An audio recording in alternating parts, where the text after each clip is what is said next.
Hello అండి, అందరికీ నమస్తే అండి. నల్లేరు పచ్చడి చేద్దామని చెప్పేసి నల్లేరు కోసుకెళ్దామని అయితే వచ్చానండి. చాలామందికి తెలియకపోవచ్చు నల్లేరులో ఉన్న ఉపయోగాలు. చాలామందికి తెలియదని కాదు, కానీ చాలామందికి తెలియదండి. అసలు ఇది ఎలా చేసుకోవాలి, ఏ ప్రాసెస్లో చేసుకోవాలనేది కూడా తెలియదు అనమాట.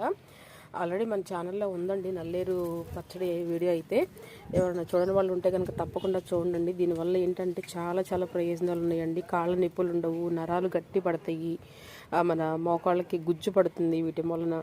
సో ఇది అందరూ గమనించి మన హెల్త్కి సంబంధించిన బెనిఫిట్స్ అనేవి దీంట్లో చాలా ఉంటాయి. సో మీకు ఎవరికన్నా కనుక తెలియకపోతే కనుక కంపల్సరీగా మనకి విజయవాడ మార్కెట్లో చాలా అవైలబుల్గా ఉంటుంది. తెచ్చుకొని చేసుకొని తినండి. ఇది 35, 40, 50 ఆర్ ఏజ్ ఉన్న వాళ్ళకి చాలా బెనిఫిట్స్ అనమాట. అలాగని అందరికీ. సో మీరు కంపల్సరీగా దీన్ని అయితే వాడండి.